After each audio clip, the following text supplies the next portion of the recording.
woman sets a luxury bag on fire. Then she throws it straight into the car where her husband is sitting. It turns out Choi Ji-hoon already knew Yumi was a fake heiress, and Yumi knew everything too. The so-called nephew at their wedding was never his nephew at all. He was Choi Ji-hoon's real son. Not only that, Yumi also knew that Choi Ji-hoon's former wife did not simply fall to her death by accident. Facing Yumi questions, Choi Ji-hoon gives her no answer. Instead, he tells her he helped remove Hyunju, the biggest threat in her life, so she should be grateful. 야, 니 도대체 뭐가 불만이야? 고작 불만이라고?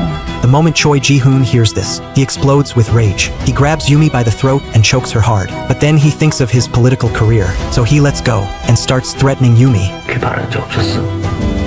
니도 어차피 공범이야. Just then, he hears someone enter the room. Choi Ji-hoon helps Yumi sit properly in the chair, then orders her to control her emotions, while he acts as if nothing happened, and greets the politicians with a smile. 아닙니다. 저희도 뭐 방금 더 잘했어요. 여보, 인사드려요. 아이고, 반갑습니다. 앉읍시다. Soon, the footage of Yumi campaigning with Choi Ji-hoon takes over every major news headline. Her former co-workers from when she was a maid recognize her at a single glance. Even Hyunju's mother is shocked when she sees the newspaper. The timid maid from years ago has somehow become the glamorous wife of the mayor. Under Choi Ji-hoon's pressure, Yumi has no choice but to stand in front of every major newspaper and clean up her husband's image. She packages his secret marriage and illegitimate son into a pitiful story people can sympathize with. 논란이 되는 현실을 견디는 게 힘듭니다. 고려하지 않습니다. 네. 수고하셨습니다. However, Choi Ji-hoon soon discovers that behind his back, Yumi has taken at least 2.7 billion Korean won from those wealthy wives as favor fees. 이 하나의 머리수네 이거. 건드리면 터진다 이거야. He cannot tolerate Yumi slipping out of his control and ruining his political career, so he immediately calls a psychiatric hospital in America. 끝나고 나면은 어디 조용한 데서 좀 쉬게 하고 싶은데. He is preparing to lock Yumi in a psychiatric hospital too, just like what he once did to his so-called wife who died by accident. Meanwhile, Secretary Cho is harshly scolded by Choi Ji-hoon's men because she knew the truth and never reported it. Then she is ordered to copy Yumi's phone and monitor her around the clock from now on. Secretary Cho drives Yumi to visit her mother, but her mother, who has dementia, no longer recognizes her own daughter.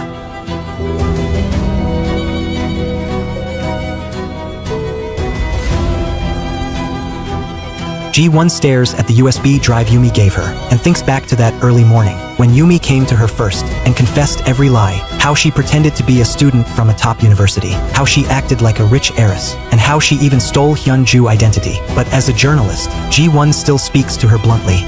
형편이 어렵다고 해서 다들 너처럼 살진 않아. But this time Yumi is strangely calm. She is no longer afraid of having her identity exposed. Instead, she hands Ji-won the USB drive filled with scandals. 선배가 기사도 쓰고 검찰에도 다 알려주세요. Inside, it is not only the evidence that Hyunju did not take her own life, but also the truth behind Choi Ji-hoon's former wife falling to her death, and even the full list of bribes Yumi herself accepted. Looking at this explosive evidence, Ji-won is completely stunned. Because of Yumi's enormous fame, the exhibitions held by those wealthy wives become more and more popular too. Everyone is finding ways to thank Yumi. One wealthy wife even says bluntly, their art museum does not even have one decent famous painting. Yet somehow 9,000 people visit in a single month, all because of Yumi's name. Then someone mentions displaying the work of a new painter named Kim Yong-hee at the museum. Everyone looks completely confused. They have never even heard of this person. Yumi calmly explains that she already rejected it twice, but the other side kept begging until she finally agreed. What they do not know is, Yumi only arranged it because she took the money. On the surface, she goes everywhere with her husband Choi Ji-hoon, helping him campaign and win public support. But behind the scenes, she secretly instructs Ji-won to prepare the shocking scandal that can send both her and her husband to prison. As the time for the scandal to explode gets closer and closer, Yumi decides not to drag Secretary Cho into the investigation, so she fires Secretary Cho in person. 조 비서님 해고됐어요. 네? After that, Yumi sits beside her husband, waiting for the final election results. Everyone around them is thrilled. Only Yumi watches coldly from the side, quietly waiting for the real show to begin. Just then, the hospital calls and tells her that her mother is suddenly in critical condition and may not have much time left. Almost in the same second, Choi Ji-hoon wins the election with the highest number of votes and excitedly stands up to celebrate. The irony is that Yumi has just received terrible news and has not even had time to process it, but her husband lifts her straight out of the chair. In the middle of everyone cheers, making her look completely out of place.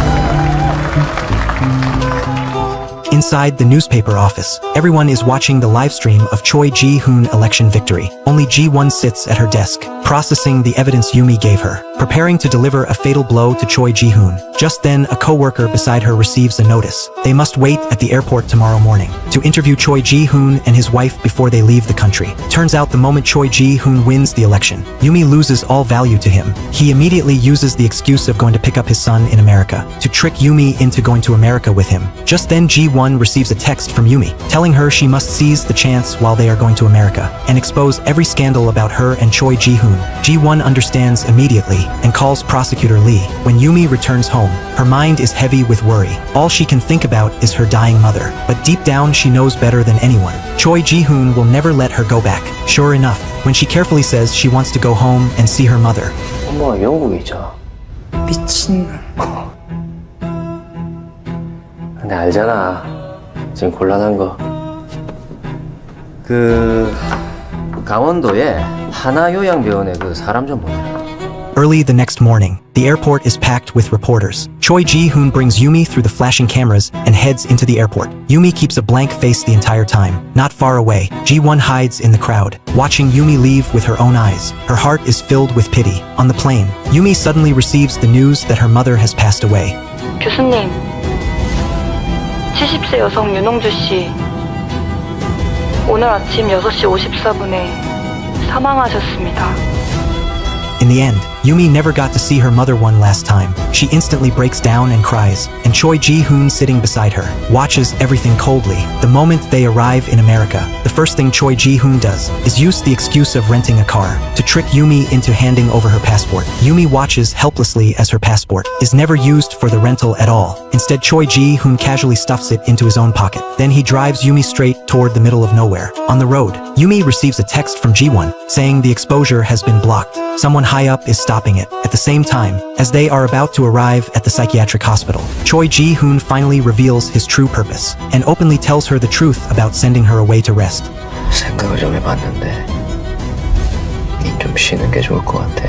At that moment, Yumi notices Choi Ji-hoon is not wearing a seatbelt. Suddenly, a crazy thought appears in her mind. Just as Choi Ji-hoon smugly watches Yumi's reaction, a deer suddenly runs out in front of the car.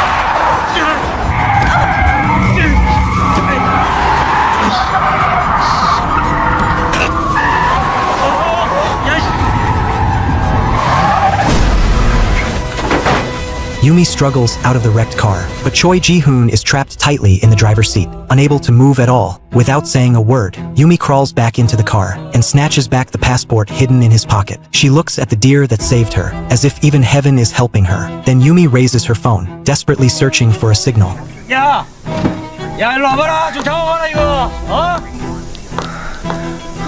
미안나! Finally, she receives a text from Ji-won. The prosecution route will not work. She has to find another way. Looking at the screen, Yumi realizes in despair that, in the face of absolute power, ordinary people do not even have the right to expose the truth. 야, 미안나! 뭐하노, 씨! 야, 일로 와봐! 사람은 혼자 보는 일기장에도 거짓말했습니다.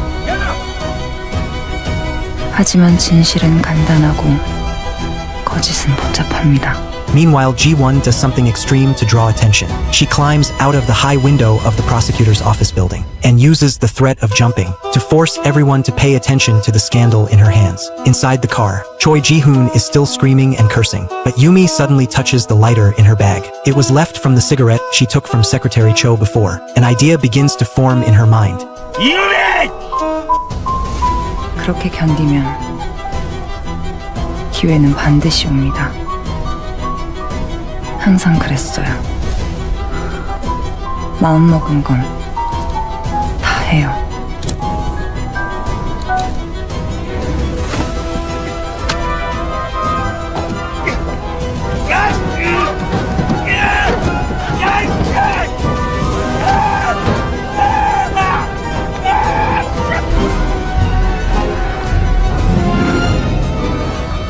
Soon the scandals of Choi Ji-hoon and Anna explode across the entire internet. Their personal secretary Cho is also surrounded by reporters. Immediately after that, the news of Choi Ji-hoon's death in a car accident in America appears on every major headline. And along with it comes the shocking scandal that Yumi stole Anna's identity and forged her education. The students who once admired her, and everyone who once knew her, are all left speechless. Those wealthy wives stare at the news in total disbelief. Choi Ji-hoon's funeral is painfully empty. Only the child who barely knew him and his old father are there. Even more ironic, Choi Ji-hoon, who once had power, money, and influence while he was alive, does not have a single visitor come to mourn him after his death. Meanwhile, Ji-won becomes famous overnight for exposing the scandal. A TV station offers her a high-paying job, and she finally moves out of the basement into a bright luxury apartment filled with sunlight. Her co-workers all envy her move, saying she has jumped 3 salary levels at once. But unexpectedly, Ji-won turns down the TV station offer and chooses to stay where she is. Looking at the wallet Yumi gave her, Ji-won keeps thinking about Yumi on the way home.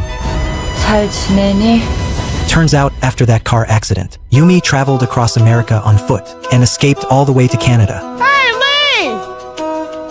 What happened to your car? Why did you walk all this way?